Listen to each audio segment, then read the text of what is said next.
నమస్కారం వార్తలకు స్వాగతం వివరాల్లోకి వెళ్తే ఆంధ్రప్రదేశ్లో చారిత్రక ఘట్టం చోటు చేసుకుంది. కర్నూలు జిల్లా దుగ్గలి మండలం జొన్నగిరిలో దేశంలోనే తొలి ప్రైవేట్ రంగ బంగారం కని ప్రాజెక్టును ముఖ్యమంత్రి చంద్రబాబు నాయుడు బుధవారం ప్రారంభించారు.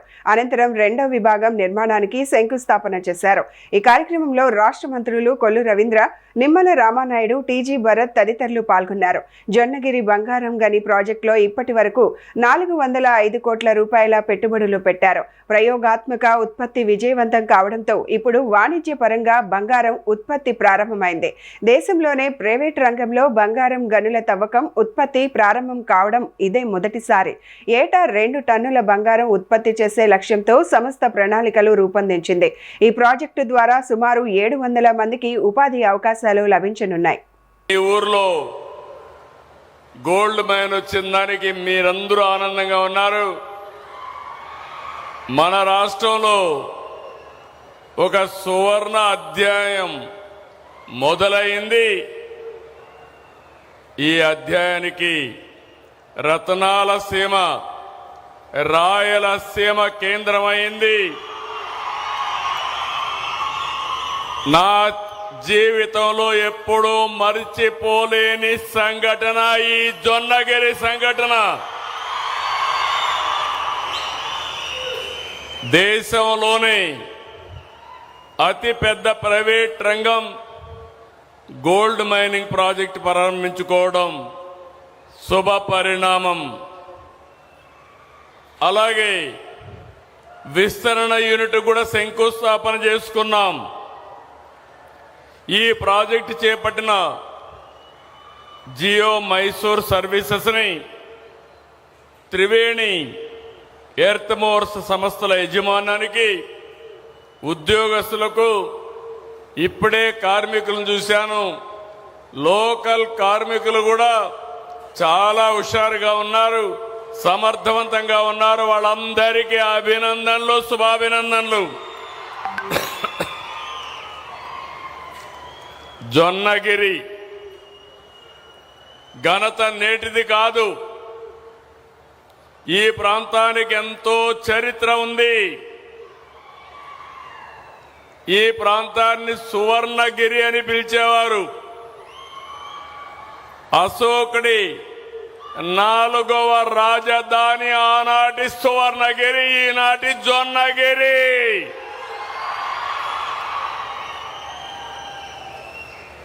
తిరుపతి జిల్లాలో పలు అభివృద్ధి కార్యక్రమాలకు మంత్రి అనగాని సత్యప్రసాద్ శ్రీకారం చుట్టారు. తిరుపతి రూరల్ మండలం శ్రీనివాసపురం కాలనీలో కొత్తగా ఏర్పాటు చేసిన సబ్ రిజిస్ట్రార్ కార్యాలయ నూతన భవనాన్ని మంత్రి అనగాని సత్యప్రసాద్ ప్రారంభించారు. అనంతరం అదే ప్రాంతంలో నిర్మించిన పైప్ లైన్, సీసీ రోడ్ను ప్రజలకు అంకితం చేశారు. తిరుపతి పర్యటనలో భాగంగా మాట్లాడిన మంత్రి అనగాని సత్యప్రసాద్ త్వరలో ప్రతి జిల్లాలో ఒక రిజిస్ట్రేషన్ సేవా కేంద్రాన్ని ఏర్పాటు చేయనున్నట్లు వెల్లడించారు. దీనికి తొలి అడుగుగా తిరుపతిలో పైలట్ ప్రాజెక్టు కింద సేవా కేంద్రాన్ని ప్రారంభిస్తామని తెలిపారు. రాష్ట్ర వ్యాప్తంగా అద్దె భవనాలలో కొనసాగుతున్న సబ్ రిజిస్ట్రార్ కార్యాలయాలకు దశల వారీగా సొంత భవనాలు నిర్మిస్తామని మంత్రి స్పష్టం చేశారు.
జిల్లాలో ప్రత్యేక సమగ్ర ఓటరు జాబితా సవరణ కార్యక్రమం పురోగతిపై భారత ఎన్నికల సంఘం ఉన్నతాధికారులు సమీక్ష నిర్వహించారు.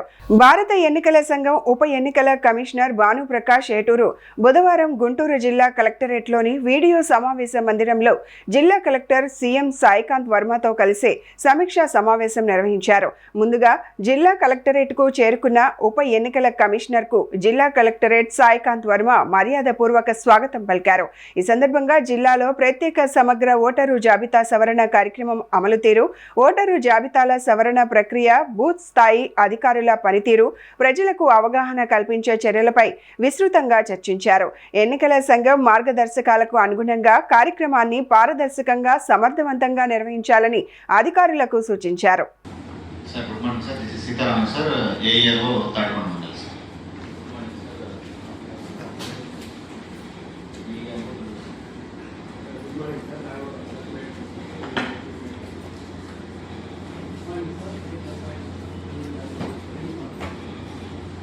నమస్తే sir, Lakshmi Kumari, ERO Mangalagiri sir.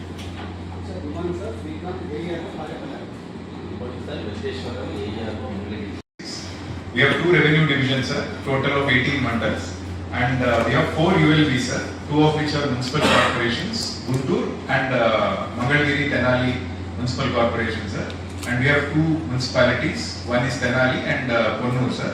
We have total 7 EROs and 26 AEROs, sir. And total electors, this is as per the recent electoral roll published on 25th May, it's around 18,02,074, sir. Our district gender ratio is 1071, sir. EP ratio is 729, and total polling stations is 1920, sir. Polling station locations is 830, sir. And coming to the constituency, sir. So these are just the scheduled dates, sir. So this is the positioning of EROs, AEROs, BLOs and supervisors to BLOs, sir. Sir, we have as per the adequate numbers, sir. Only thing is AEROs we will have to improve substantially, sir. Especially in Guntur constituency, sir, we have this challenge, sir. So this is the list, sir. We had the round of introduction. Same thing with AEROs, sir. And then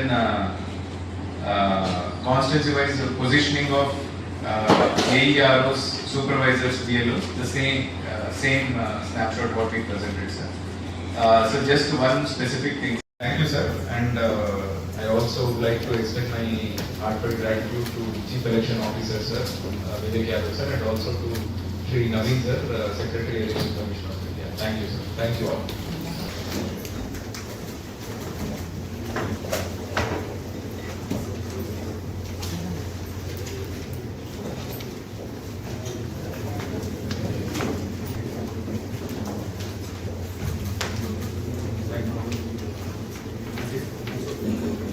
Guntur జిల్లాలో సంచలనంగా మారిన ఆస్తి వివాదం వెలుగులోకి వచ్చింది.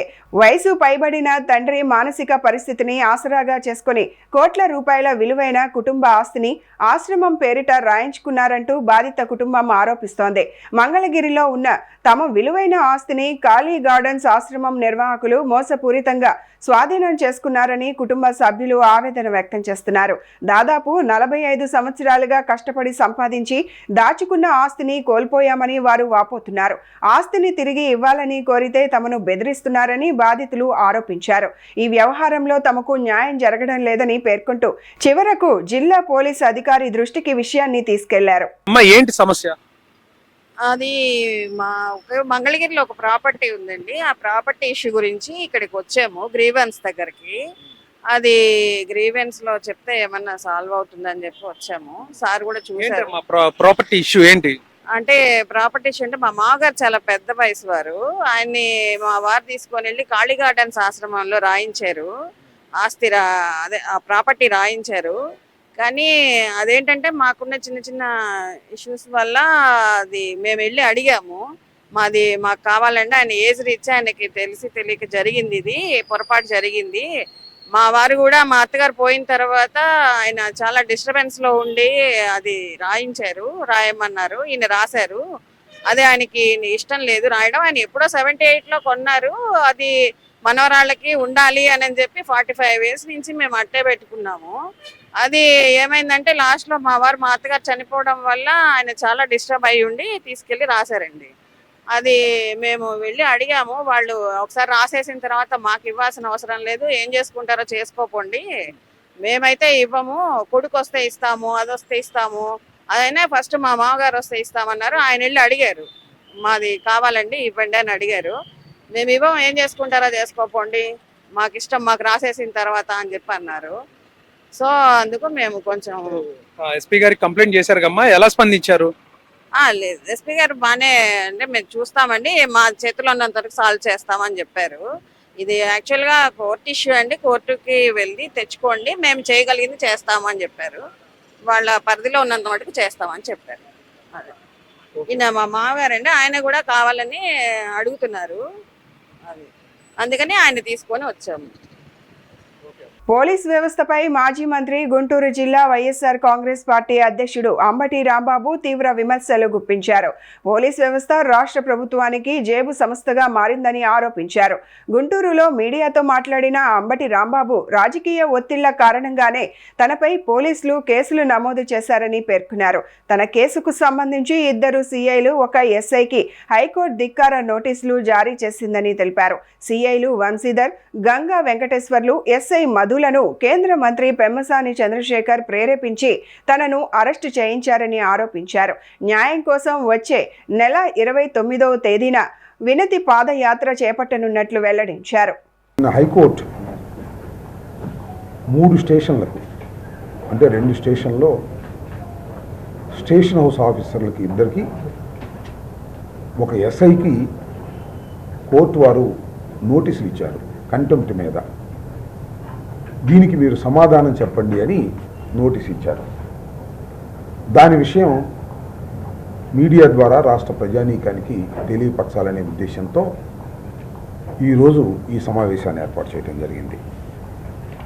మీ అందరికీ గుర్తుండే ఉంటుంది, జనవరి 31వ తారీఖున మా ఇంటి మీద దాడి చేసి నా మీద అదే రోజున 2 కేసులు రిజిస్టర్ చేసి నల్లపాడు పోలీస్ స్టేషన్లో, వాటి క్రైమ్ నెంబర్స్ ఏమిటంటే 76 of 26, అలాగే 75 of 26, ఈ 2 కూడా రిజిస్టర్ చేసి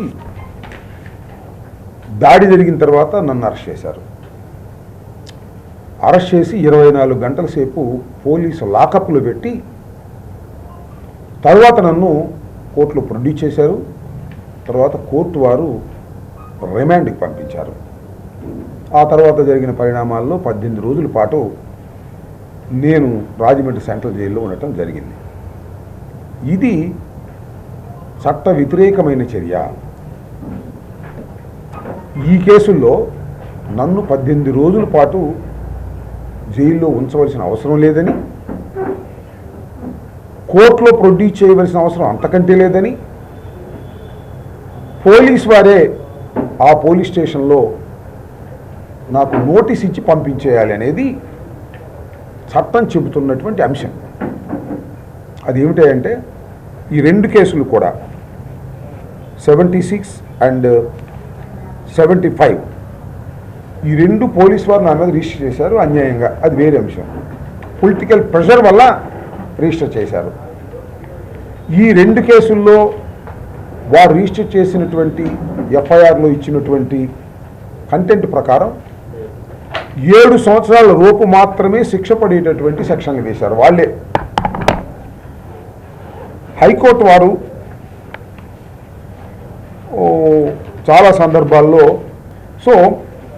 దీనిలో కోర్టు వారు హైకోర్టులో ఉన్నటువంటి చాలా జడ్జిమెంట్స్, సుప్రీంకోర్టులో ఉన్నటువంటి జడ్జిమెంట్స్, ఏం case, Harnesh Kumar versus state of Bihar అనే కేసులో చాలా స్పష్టంగా ఏం చెప్పారంటే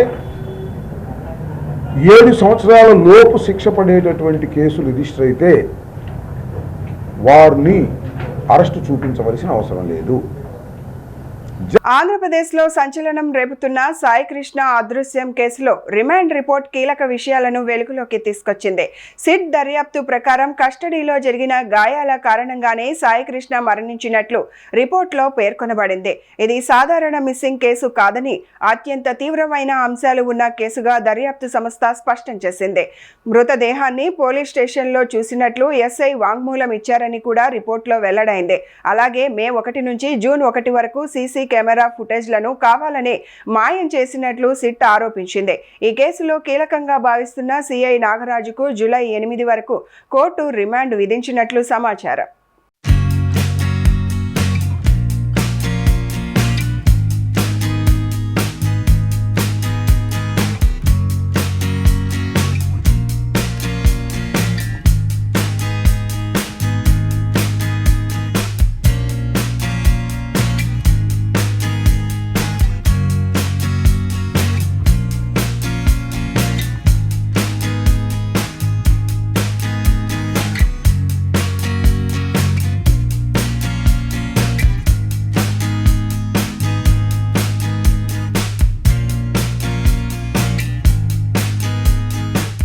వైఎస్ఆర్ కాంగ్రెస్ పార్టీ ఆధ్వర్యంలో నిర్వహించిన కాపు నాయకుల సమావేశం ప్రజలను తప్పుదోవ పట్టించే ప్రయత్నమేనని జనసేన పార్టీ జగ్గంపేట నియోజకవర్గ ఇన్ఛార్జ్ తుమ్మలపల్లి రమేష్ విమర్శించారు.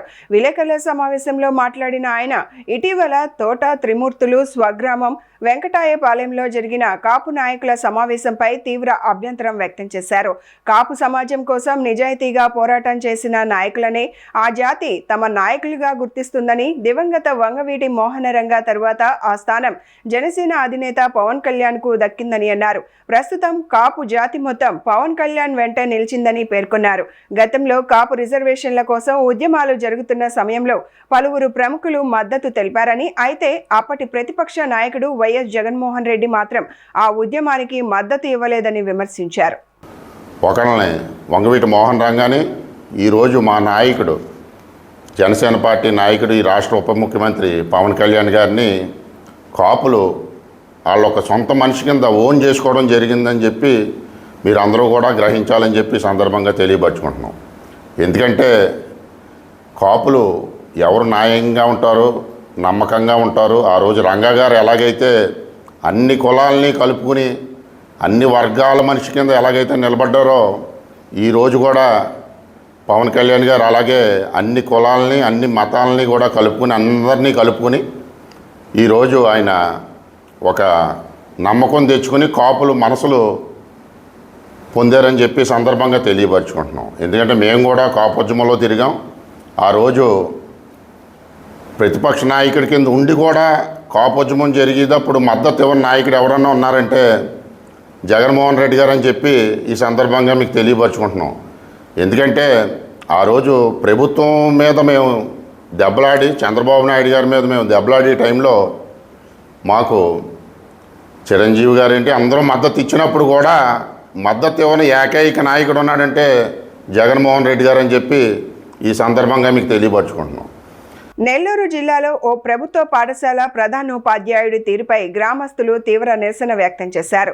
కలువాయి మండలం ఉయ్యాలపల్లి మేజర్ గ్రామ పంచాయతీ పరిధిలోని ఎర్రబల్లి ప్రాథమిక పాఠశాల ప్రధానోపాధ్యాయుడు పి జనార్దన్ రెడ్డి తీరును నిరసిస్తూ గ్రామస్తులు మరియు వైఎస్ఆర్ కాంగ్రెస్ పార్టీ వెంకటగిరి నియోజకవర్గ విద్యార్థి విభాగం అధ్యక్షుడు మల్లికార్జున మండల విద్యాశాఖ కార్యాలయం వద్ద ఆందోళన చేపట్టారు. ఈ సందర్భంగా మాట్లాడుతూ పాఠశాలలో సుమారు 40 మంది విద్యార్థులు ఉన్నప్పటికీ హాజరు సరిగా లేదనే కారణం చూపుతూ దాదాపు 30 మంది విద్యార్థులను అదే తరగతిలోనే కొనసాగించేలా చేస్తున్నారని ఆరోపించారు.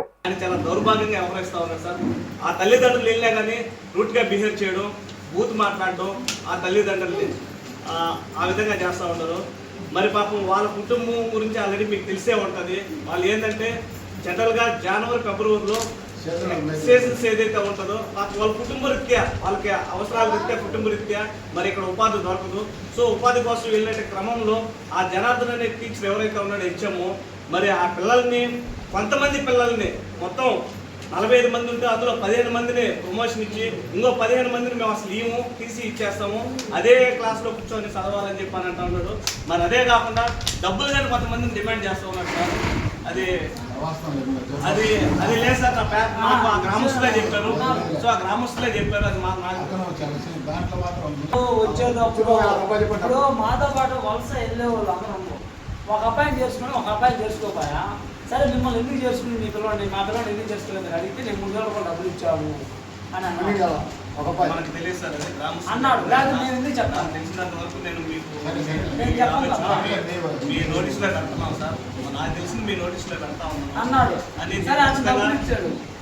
ఎందుకంటే వాస్తవంగా చెప్పాలంటే ఆ స్కూల్ ఆ పరిధిలో ఉన్నటువంటి పిల్లలు చదువుకోవడం ఎక్కువ సార్. మనం ఇటువంటి పిల్లలు ప్రోత్సహించాల్సిన వారికి ఆ ఎవరైతే జనార్దన టీచర్ ఉన్నారో వాళ్ళని డిస్కస్ చేయడం చాలా వరకు కరెక్ట్ అయిన విధానం కాదు. మీరు మండల అధికారులుగా ఉంటే ఖచ్చితంగా దీన్ని తక్షణం చర్యలు తీసుకుంటారని చెప్పేసి. ఎందుకంటే మీ పై అధికారులు మరి మీ ఆర్డర్ కానీ ఆయన అధిగమించడం జరిగింది. ఏదైతే 19వ తారీఖు డిప్యుటేషన్ నోటీసులు మీరు ఇవ్వడం, మరి ఆ నోటీస్ తీసుకోకపోవడం, మరి దాన్ని నోటీస్ బోర్డు మీద అంటించడం, ఇది కొద్దిగా ఆలోచించాల్సిన విషయం సార్. మీరు ఖచ్చితంగా దీని మీద ఇవాళ రేపు ఖచ్చితంగా చర్య తీసుకోవాలని చెప్పి మేము కోరుతా ఉన్నాం సార్. కాబట్టి మీరు తీసుకుంటామని చెప్పి ఒక నమ్మకంతో నేను ఖచ్చితంగా మీ దగ్గరకు వచ్చాను. నెల్లూరు జిల్లా కలువాయి మండల కేంద్రంలో పార్కు అభివృద్ధి కోసం స్థల పరిశీలన కార్యక్రమం జరిగింది.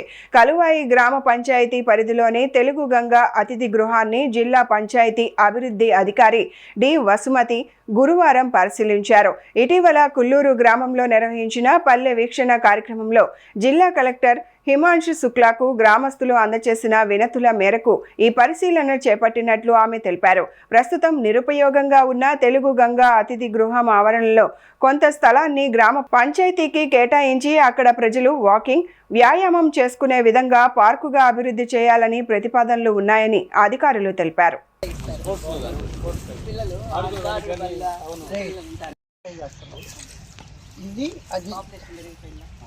పాపులేషన్ పెరిగేది కాదు మేడం. నాకు అబ్బాయి ఇంజనీరింగ్ ఇన్స్టిట్యూట్ సుధాష్ గారు చెప్పారు సీరియస్గా ఉంది. నెక్స్ట్ మంత్ చేపిస్తాను. పల్లె వీక్షణం ప్రోగ్రాంలో పుల్లూరుకి రావడం జరిగింది. మన జిల్లా కలెక్టర్ గారు ఆ రోజు ఇక్కడ తెలుగంగా గెస్ట్ హౌస్ ఉంది, అది చూసి అది ఎలా ఉంది దాన్ని వెరిఫై చేసి దాన్ని మళ్ళీ రెన్యువేషన్ చేసి కొంచెం పబ్లిక్ ఉపయోగార్థం చేయాల్సిందిగా నాకు ఆదేశాలు ఇవ్వడం జరిగింది. అందులో భాగంగా ఈరోజు గెస్ట్ హౌస్ తెలుగంగా గెస్ట్ హౌస్కి ఎంపీఓ గారితో కలిసి ఇక్కడికి వచ్చి ఇక్కడ ఎంత విస్తీర్ణం ఉంది, బిల్డింగ్ ఏ స్టేజ్లో ఉంది, దీన్ని ఎలా చేయాలి అనేది ఒక అవగాహన రావడం జరిగింది. తదుపరి కలెక్టర్ గారి ఉత్తర్వుల మేరకు రిపోర్ట్ పంపించడం జరుగుతుంది.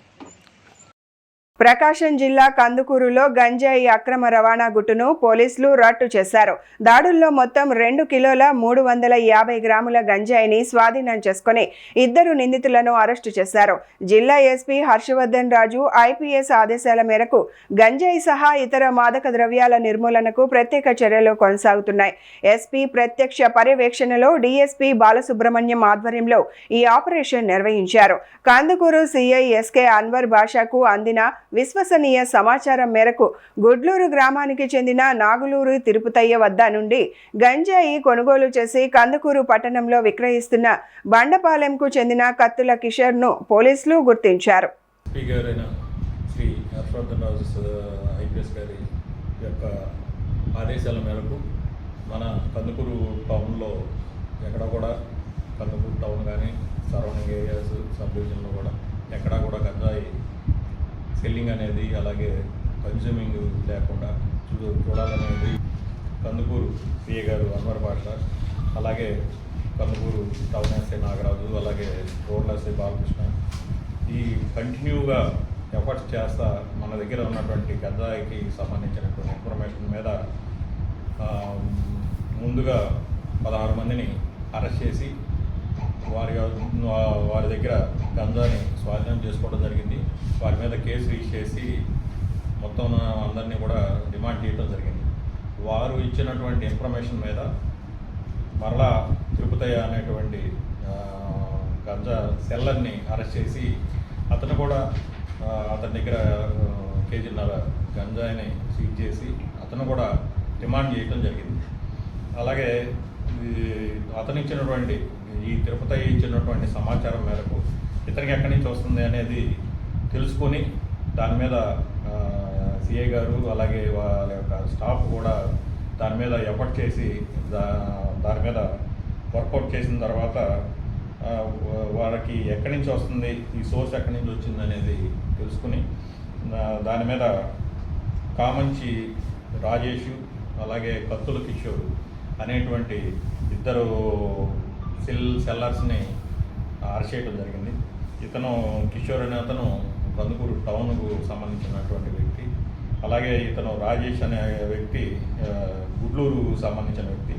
ఈ రాజేష్ అనే అతను ఈ ఒరిస్సాలో బాతులు వేపుకుంటూ అక్కడ ఉంటా ఉన్నాడు.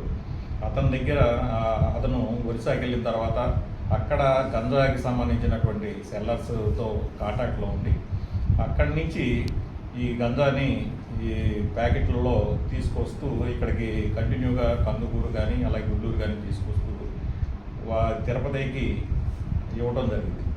ఈ తిరుపతి ఏం చేస్తాడంటే మళ్ళా ఈ సెల్లర్స్ ఈ ఎవరైతే ఉన్నాడో కిషోర్, ఈ టౌన్లో ఉన్నటువంటి కిషోర్కి అప్పచెప్పడం జరుగుతుంది. దాన్ని కూడా కిలోల లెక్కన తీసుకొచ్చి అమ్మటం జరుగుతుంది.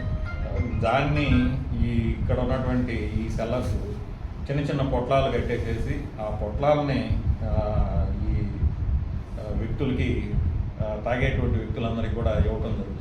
వైఎస్ఆర్ కాంగ్రెస్ పార్టీ దుష్ట రాజకీయాలను ప్రజల్లో ఎండగట్టాలని తెలుగుదేశం పార్టీ రాష్ట్ర అధికార ప్రతినిధి సుంకర పావని పిలుపునిచ్చారు.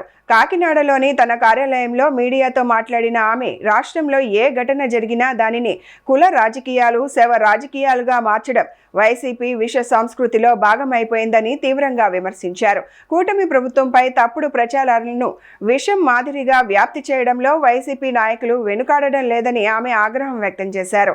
వైఎస్ఆర్సీపీ హయాంలో కాపు సమాజానికి ద్రోహం జరిగిందని ప్రజలందరికీ తెలుసునని సుంకర పావని పేర్కొన్నారు.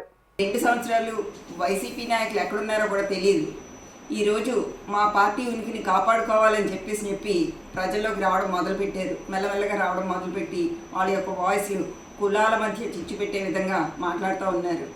రాజకీయంగా ఉన్నటువంటి వ్యక్తులు, రాజకీయ నాయకులకి కులాలతో సంబంధం ఉండదు. ఎందుకంటే వాళ్ళు కులాలకు అతీతంగా పనిచేస్తారు. అటువంటిది ఈరోజు కులాల మధ్య చిచ్చు పెట్టి ఒక మన పవన్ కళ్యాణ్ గారి గురించి వాళ్ళు మాట్లాడడం అయితే మాత్రం చాలా అనైతికం. వాళ్ళకి నైతిక హక్కు కూడా లేదని చెప్పేసి కూడా ఈ సందర్భంగా తెలియజేసుకుంటున్నాను. ఎందుకంటే పవన్ కళ్యాణ్ గారు జనసేన పార్టీని స్థాపించి 10 సంవత్సరాలు నిజంగా పార్టీని నిలబెట్టుకున్న విధానం, ఆయన పార్టీ పట్ల కృషి అది చూస్తూ ఉంటే నిజంగా ఆయన ఒక మంచి నాయకుడు, ప్రజానాయకుడు అని చెప్పి ప్రజలందరూ కూడా ఆయన్ని అంగీకరించడం పట్ల ఆయన విజయం కూడా ప్రజలందరూ కూడా ఆయనకు అంత మంచి విజయాన్ని ఇవ్వడం చూసి ఓర్వలేక ఈరోజు కులాల మధ్య చిచ్చు పెట్టే విధంగా ఇద్దరు నాయకుల్ని టార్గెట్ చేసుకుని మాట్లాడడం అయితే మాత్రం చాలా దురదృష్టం. ఎందుకంటే ప్రజలందరూ కూడా గమనిస్తున్నారు. మిమ్మల్ని ఈరోజు 11 సీట్లకే మిమ్మల్ని వదిలిపెట్టారు అంటే మీ యొక్క పాలన కానీ, మీ యొక్క నాయకుల పట్ల వ్యక్తిగత దోషులు కానీ ఇవన్నీ గమనించే ఇటువంటి నాయకత్వం మాకొద్దు అని చెప్పి ప్రజలు తీర్మానించి మిమ్మల్ని 11 సీట్లకే పరిమితం చేయడం జరిగింది. ఏదైతే పవన్ కళ్యాణ్ గారి గురించి మాట్లాడితే ఆయనకు ఉన్నటువంటి ఉన్నత భావాలు కానీ, ఆయన ప్రజలకి చేసే సంక్షేమం కానీ, అదేవిధంగా రాష్ట్రాన్ని అభివృద్ధి పరచడం కానీ ఇవన్నీ చూస్తూ ఉంటే నిజంగా ప్రజలు ఇంకా ముందు ఆయన కానీ కూటమిని బలపరుస్తారన్నది అయితే మాత్రం స్పష్టంగా కనిపిస్తూ ఉంది. వీళ్ళకి ఈ 11 సీట్లే కాకుండా రాబోయే రోజుల్లో వైసీపీ పార్టీ అన్నది నామినేషన్ లేకుండా ఎక్కడ అయిపోతుందో అని చెప్పేసి ఒక ఇంత భయంతో ఈరోజు బయటకు వచ్చి మాట్లాడుతున్నారు. వాళ్ళలో కూడా కాపు నాయకులు ఉన్నారు. వాళ్ళకి ఏమాత్రం న్యాయం జరిగిందని చెప్పి వాళ్ళు ఒక ఆత్మపరిశీలన చేసుకోవాలి. ఎందుకంటే మంత్రులుగా ఉన్న నాయకులకే 2 సంవత్సరాలకే మంత్రి పదవులు పీకేసిన పరిస్థితి కూడా మనం గమనించారు, ప్రజలు కూడా గమనించారు. అది వాళ్ళు ఒక ఆత్మపరిశీలన చేసుకుని ఈరోజు రోడ్డు మీద వచ్చి మాట్లాడాలని చెప్పేసి కూడా వాళ్ళందరికీ కూడా తెలియజేసుకుంటూ ఉన్నాను. అదేవిధంగా వాళ్ళ అధికారంలో ఉన్నప్పుడు కాపుల్ని ఎంత కించపరిచే విధంగా మాట్లాడారో అన్నది కూడా వాళ్ళు కూడా ఆలోచించుకోవాలి. ఎందుకంటే ఒక కాకినాడకే చూసుకుంటే కాపు మహిళల్ని రోడ్డు మీద తరిమి రాళ్లతో కొట్టి పరిగెట్టించిన సందర్భాలు ఉన్నాయి. వాళ్ళ పార్టీలో ఉన్నటువంటి కాపు నాయకులు అప్పుడెందుకు స్పందించలేదు? ఈరోజు మాట్లాడుతున్నారంటే శుద్ధులు చెప్తున్న విషయం కనిపిస్తూ ఉంది. వాళ్ళకి ఎటువంటి ఇది లేదని చెప్పేసి కూడా మాట్లాడే హక్కు లేదని చెప్పేసి ఈ సందర్భంగా తెలియజేసుకుంటున్నాను. ఏదైతే రాజకీయంగా ఉన్నప్పుడు నాయకులకి కులాలు ఆపాదించడం కరెక్ట్ కాదు. కులాలు ఆపాదించి నాయకత్వం చేద్దాము అని అనుకుంటే వాళ్ళకి రాజకీయ భవిష్యత్తు ఉండదు అని చెప్పేసి కూడా ఈ సందర్భంగా తెలియజేసుకుంటున్నాను. ఏదైతే పవన్ కళ్యాణ్ గారు కానీ చంద్రబాబు నాయుడు గారు కానీ ఒకే తాటి మీద వచ్చి కూటమిని బలంగా తీసుకెళ్తున్నారు ప్రజల్లోకి. మళ్ళీ 2029 ఎలక్షన్స్లో కూటమి విజయం సాధిస్తుంది అని చెప్పేసి కూడా ఈ ఏదైతే రోడ్డు మీదకి వచ్చి మాట్లాడుతున్న వైసీపీ నాయకులకి ఇదే సవాల్ చెప్తున్నా. వాళ్ళకి మళ్ళీ అధికారంలోకి ప్రజలే రానివ్వరని చెప్పేసి కూడా తెలియజేసుకుంటూ సెలవు తీసుకుంటాం. ఆప్కాస్ కార్మికులను వెంటనే పర్మనెంట్ చేయాలని డిమాండ్ చేస్తూ AP municipal workers union AITUC అనుబంధ సంఘం కాకినాడ కమిటీ ఆధ్వర్యంలో ధర్నా నిర్వహించారు. ఈ సందర్భంగా ఏఐటీయూసీ జిల్లా ప్రధాన కార్యదర్శి తోకల ప్రసాద్ మాట్లాడుతూ మున్సిపల్ కార్పొరేషన్ పరిధిలో పనిచేస్తున్న ఆప్కాస్ పారిశుద్ధ్య కార్మికులను తక్షణమే పర్మనెంట్ చేయాలని డిమాండ్ చేశారు. అలాగే పారిశుద్ధ్య కార్మికులకు కనీస వేతనం 36,000 రూపాయలు అమలు చేయాలని ఆయన కోరారు. మున్సిపల్ నగరపాలక సంస్థ workers union president Bobbili Srinivasarao మాట్లాడుతున్నానండి. మరి రాష్ట్ర నాయకుల పిలుపు మేరకు ఈరోజు కలెక్టర్ ఆఫీస్ వద్ద ఈ ధర్నా కార్యక్రమం నిర్వహిస్తున్నాం. మరి ప్రతి మున్సిపాలిటీ కార్పొరేషన్లోని స్థానిక సమస్యలు వెంటనే పరిష్కరించాలని, అలాగే ఆప్కాస్ని పర్మనెంట్ చేయాలని ఎన్నో సంవత్సరాల బట్టి నుంచి చేస్తున్నారు. వాళ్ళు గత 25 సంవత్సరాల బట్టి నుంచి కూడాను సొసైటీలుగా ఏర్పడి ఆప్కాస్లో విలీనమయ్యి 1వ తారీఖుకే జీతం ఇస్తున్నారని భావిస్తున్నారు తప్ప పెరుగుదూరుల ధరలకు అనుగుణంగా కనీస వేతనం వాళ్ళకి 36,000 రూపాయలు ఇవ్వాలని, మరి టైలెట్ వర్కర్స్కి, స్పెషల్ శానిటేషన్ వర్కర్స్కి కూడాను ఆప్కాస్లో విలీనం చేయమని, మన పర్మనెంట్ ఎంప్లాయీస్కి డిఏలు 12 పిఆర్సీ సర్వీస్ స్కేళ్ళు అన్నీ అమలు చేయాలని మరి ఈ రాష్ట్ర ప్రభుత్వానికి కోరి ప్రార్థిస్తాం. రాష్ట్ర వ్యాప్తంగా మున్సిపల్ పారిశుద్ధ్య కార్మికుల సమస్యలు పరిష్కరించాలని AP municipal workers union AITC అనుబంధ సంఘం ఆధ్వర్యంలో దఫాల ఆందోళనకు పిలుపునిచ్చింది. అందులో భాగంగానే జిల్లా కలెక్టరేట్ కార్యాలయం వద్ద కాకినాడ, సామలకోట, పిఠాపురం, గొల్లపూడి ప్రాంతాల ఆధ్వర్యంలో ఉన్న పారిశుద్ధ్య కార్మికుల ఆధ్వర్యంలో మేము నిరసన తెలియజేస్తూ ఉన్నాం. మా ప్రధాన డిమాండ్ ఆప్కాస్ పారిశుద్ధ్య కార్మికులందరినీ తక్షణమే పర్మనెంట్ చేయాలి. పెరుగుతున్న అధిక ధరలకు అనుగుణంగా కనీస వేతనాలు 36,000 రూపాయలు మంజూరు చేయాలి. డెత్ అయినా రిటైర్మెంట్ అయినా వారి స్థానంలో వారి కుటుంబీకులకే ఉద్యోగ అవకాశాలు కల్పించాలి. అలాగే మున్సిపల్ కార్మికులకు ఇళ్ల స్థలాలు మంజూరు చేసి పక్క గృహాలు ఏర్పాటు చేసి కాలనీలు నిర్మించాలని చెప్పేసి కోరుతున్నాం. పర్మనెంట్ కార్మికులు డిఏలు, ఇంక్రిమెంట్లు, ఎన్కాస్మెంట్ బిల్లులు 12 పిఆర్సీని తక్షణమే విడుదల చేయాలని చెప్పేసి కోరుతున్నాం. మరి ముఖ్యంగా ఈ రాష్ట్ర ప్రభుత్వం మున్సిపల్ కార్మికుల పారిశుద్ధ్య పనులను ప్రైవేటీకరించడానికి మొగ్గు చూపుతూ ఉంది. మేము ఒకటే చెప్తా ఉన్నాం, మున్సిపల్ పారిశుద్ధ్య కార్మికులు ప్రైవేటీకరిస్తే పతనం ఇక్కడి నుండే ప్రారంభమవుతుందని చెప్పేసి మేము హెచ్చరిస్తూ ఉన్నాం. అలాగే పిఠాపురంలో టెంపరీ పోస్టులు తీశారు, వాళ్ళకి 3 నెలలుగా జీతాలు లేవు. బకాయి జీతాలు తక్షణమే విడుదల చేయాలని చెప్పేసి కోరుతున్నాం. టాయిలెట్ కార్మికులు 10,000 రూపాయలు ఇస్తున్నాం. దుర్భరమైన పనులవి. మీ ఇంట్లో టాయిలెటే మీరు క్లీన్ చేసుకోలేరు, అలాంటి టాయిలెట్ కేర్లకు 10,000 ఇస్తున్నారు, వాళ్ళకి జీతాలు పెంచాలని చెప్పేసి కోరుతున్నాం. స్పెషల్ శానిటేషన్ కార్మికులని ఆప్కాస్లో విలీనం చేయించబడుతున్నాం. అలాగే సోమలకోటలో డ్రైవర్ల పనులు డ్రైవర్ల చేత కాయించకుండా ఆప్కాస్ వర్కర్ చేత చేస్తున్నారు.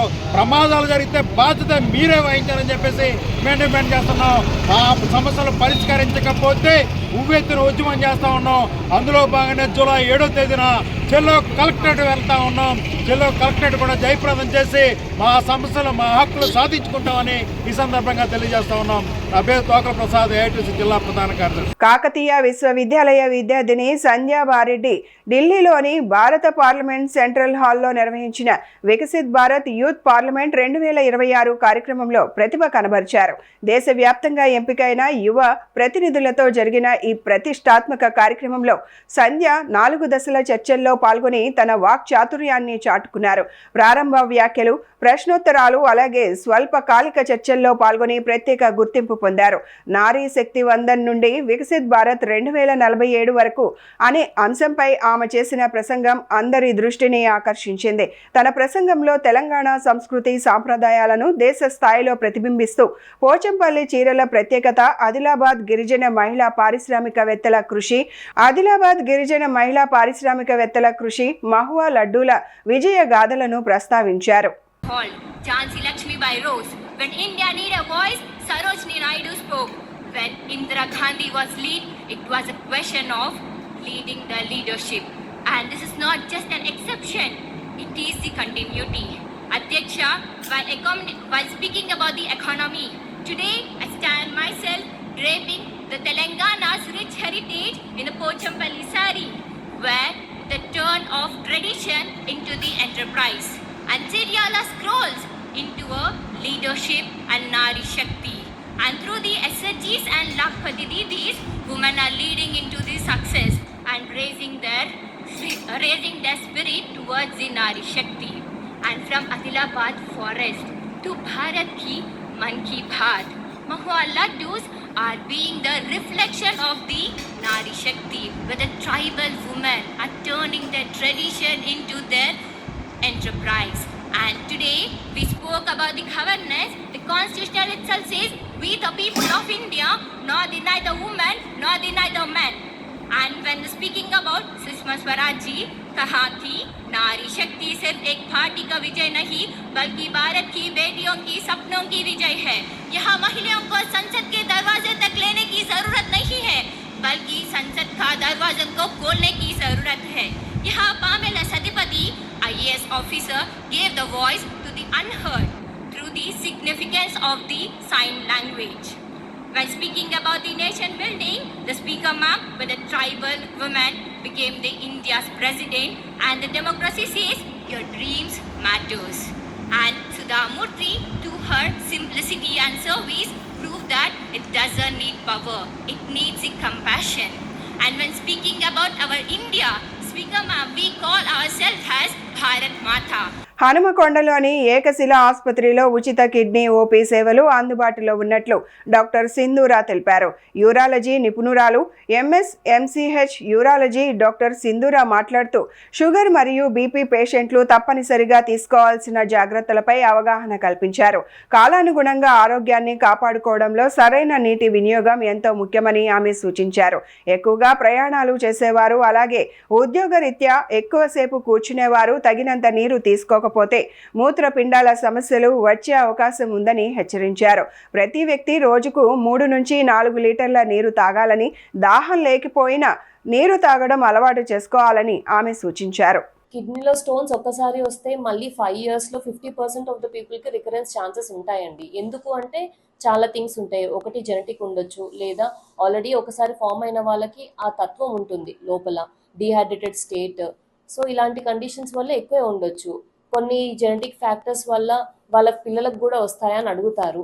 కొంత శాతం వరకు రావచ్చు, కానీ ప్రతిసారి ఉంటుందని గ్యారంటీ ఏమీ ఉండదు. బట్ మెయిన్ థింగ్ ఏంటి అంటే వాళ్ళ డైట్ హ్యాబిట్స్ కానీ, లేదా ఒబెసిటీ అంటారు, బాగా లా ఉండడం వల్ల కానీ, లేదా వాటర్ తీసుకునే హ్యాబిట్స్, ఇవి main. Away main factor. And ayurvedic అంటారా, అది ఎంతవరకు ఎఫెక్టివ్ అనేది చెప్పలేము. కొంతమంది తీసుకున్నాను రాయి పడిపోయింది అని చెప్తారు, అది సోల్లీ దానివల్ల అని కూడా మనం చెప్పలేము. మేబీ వాటర్ ఇంటేక్ ఆ టైంలో ఎక్కువ ఉండడం, అది కూడా హెల్ప్ చేసి ఉండొచ్చు. అండ్ ప్రతి స్టోన్కి సర్జరీ వరకు వెళ్ళాల్సిన పని ఉండదు. అది ఏ లొకేషన్లో ఉంది అని కూడా దాన్ని బట్టి ఆధారపడి ఉంటుంది. కిడ్నీలో ఉందా, కిడ్నీలో ఉంటే పైన ఉందా, మధ్యలో ఉందా, కింద ఉందా, ఏ సైజులో ఉంది, లేదా కిడ్నీ నుంచి బ్లాడర్ వరకు ఒక నరం ఉంటుంది యూరేటర్, అందులో ఉందా, అందులో ఉంటే పైన ఉందా, మధ్యలో ఉందా, కింద ఉందా, అందులో ఏ సైజ్ ఉంది, ఆ సైజ్. కొన్ని 5 mm స్టోన్స్ అంటాము, దానికన్నా తక్కువ ఉంటే కొంచెం పడే ఛాన్సెస్ ఎక్కువ ఉంటాయి. కొన్ని 5 to 10 mm స్టోన్స్ ఉంటాయి, అవి పడే ఛాన్సెస్ ఒక 40% అలా ఉంటాయి. అది కూడా కింద ఉంటాయి, లోవర్ యూరేటర్ అంటాము. అదే పైన ఉన్న స్టోన్ ఉంది అనుకోండి, పడే ఛాన్సెస్ కొద్దిగా తక్కువగా ఉంటాయి. అండ్ సైజ్ బట్టి కూడా చాలా ఉంటుంది మనకి. ఈ వార్తలు ఇంతటితో సమాప్తం. నమస్కారం.